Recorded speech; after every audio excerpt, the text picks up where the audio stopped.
Bonjour tout le monde. Aujourd'hui, je vais partager avec vous un nouveau modèle. C'est une chemise simple avec boutons.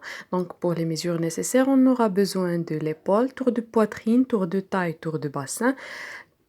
Ensuite, le buste ou bien hauteur taille, hauteur bassin, longueur de la chemise volue, longueur de manche et tour de poignet. Donc, pour le métrage nécessaire, ce serait 2 mètres. Donc, ici, j'ai déjà tracé un rectangle de 75 cm sur la longueur de chemise volue, plus 2 cm d'ourlet en bas. Donc, on va commencer avec le col du dos, 9 sur 2. Après, tour de poitrine divisé par 4 plus 1 cm de couture tout au long du rectangle.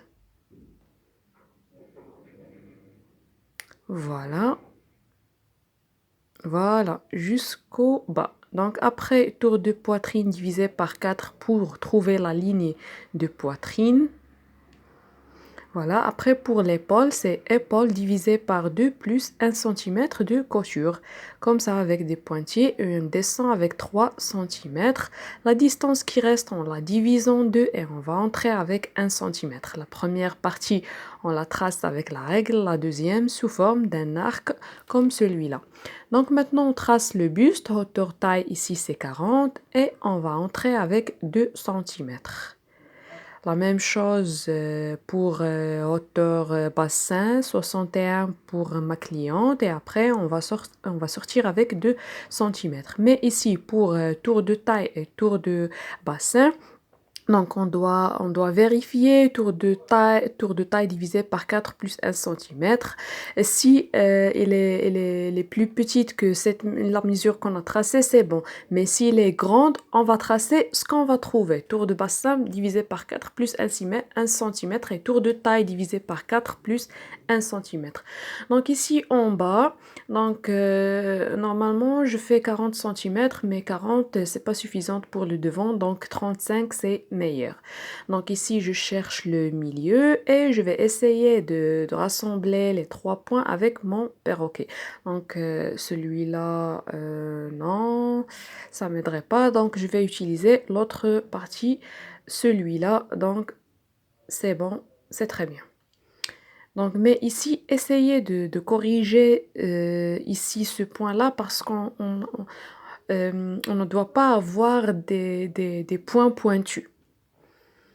Voilà, donc ici, les 2 cm. On monte avec 2 cm pour avoir une bonne finition. Et ici, je vais laisser cette partie ouverte avec 20 cm. Donc voilà, ça c'est le dos, le tissu plié en deux. Donc je repasse avec une autre couleur la partie qu'on va découper concernant notre chemise. Voilà. Donc ça c'est le dos, le tissu plié en deux. Ici c'est côté fermé pour avoir une seule partie du dos. Voilà, donc on va faire la même chose pour le devant, sauf qu'on va laisser 5 cm pour mettre les boutons, ou bien si vous voulez mettre une fermeture. Mais pour ici, pour mon modèle, on va mettre des boutons. Donc et après, on va faire la même chose, 9 sur 10. Mais après, je dois mettre 9 sur 12. Je vais vous expliquer pourquoi. Donc ici, tour de poitrine divisé par 4 plus 1 cm tout au long du rectangle. Donc après l'épaule divisé par 2 plus 1 cm. Voilà, je descends avec 3 cm comme le dos. La distance qui reste, donc ici, voilà, donc c'est 12, c'est pas 2. Après, la distance qui reste, je la divise en deux, j'entre avec 2 cm et voilà, comme le dos. Donc ici, le buste hauteur taille, hauteur bassin, on va faire la même chose, on va entrer avec 2 cm et pour le bassin, on va sortir avec 2 cm. Voilà. Donc on a déjà vérifié ça. Et avec mon perroquet, je vais essayer de rassembler les 3 points et je ferai la même chose en bas, 35 cm. Donc j'espère que tout est clair et c'est facile à faire. Voilà. Donc le petit changement qu'on aura, c'est sur l'épaule.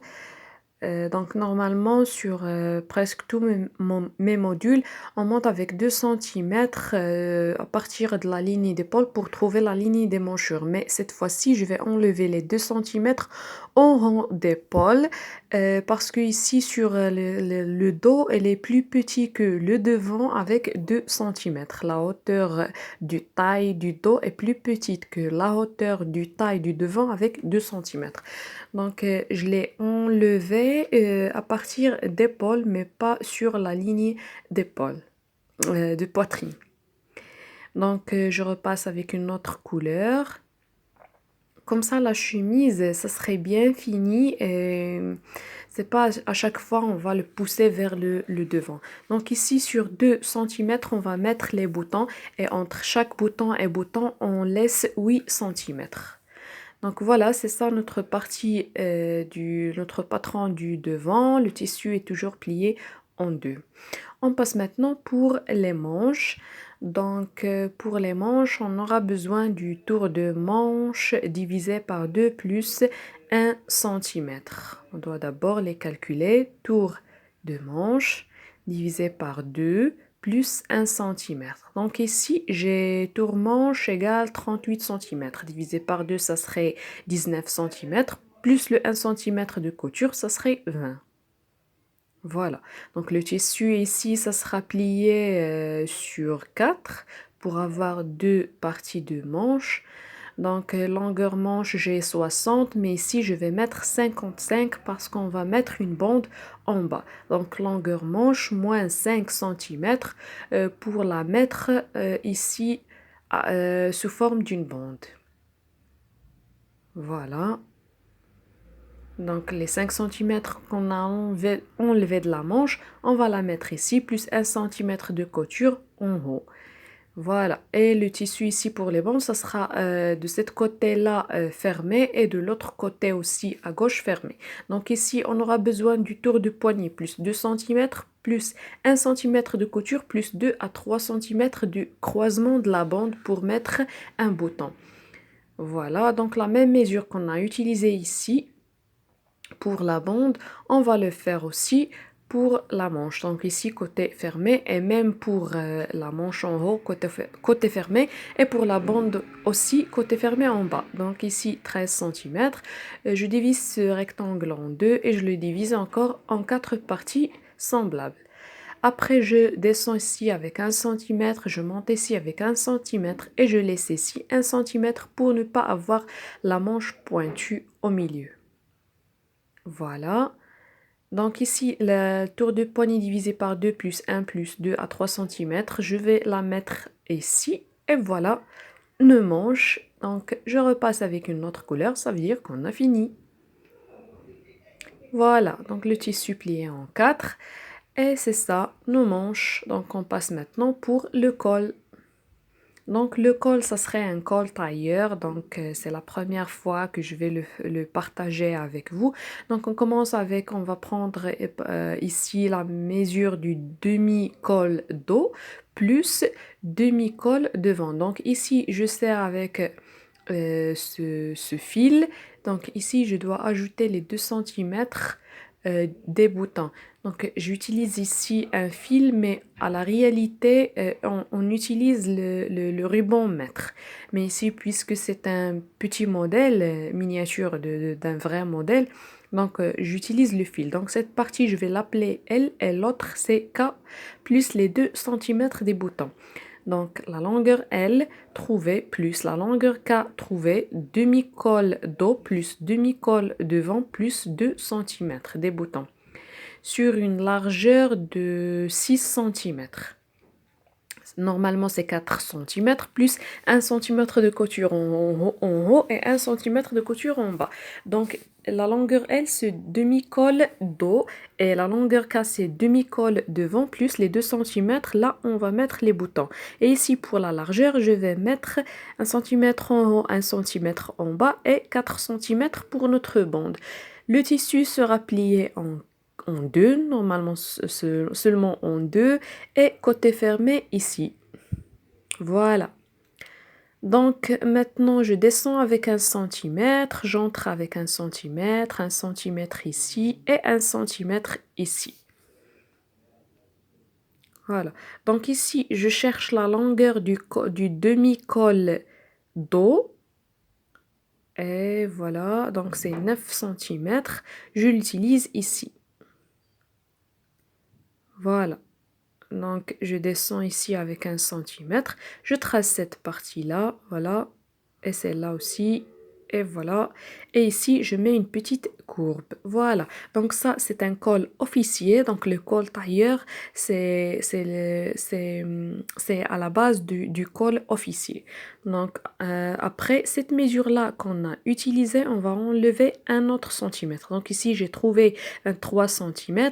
Si j'enlève encore 1 cm de couture qui rassemble le col officier avec la partie qu'on va tracer maintenant, ça serait 22 cm. Donc je trace 22 cm sur 10 cm. La mesure que vous trouvez ici, vous enlevez 1 cm, ça veut dire 22 cm. Le tissu est aussi plié en deux, donc je mets la longueur L qui représente demi-col dos, ici 1 cm, 1 cm et 1 cm ici, c'est presque la même chose. Voilà, et voilà. Donc ici, la seule différence, c'est qu'on va sortir ici avec 2 cm et on va monter avec 1 cm. Voilà. Voilà, et c'est ça notre col. On repasse avec une autre couleur.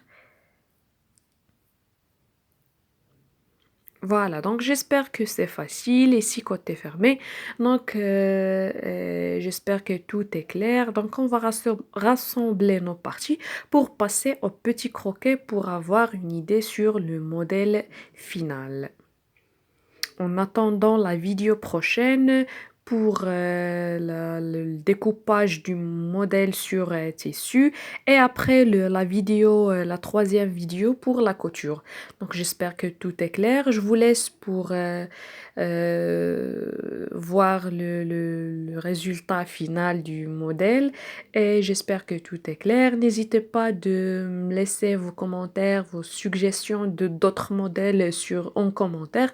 Et n'oubliez pas de mettre les j'aime pour m'encourager pour continuer. Et à bientôt pour les prochaines vidéos. Bye bye!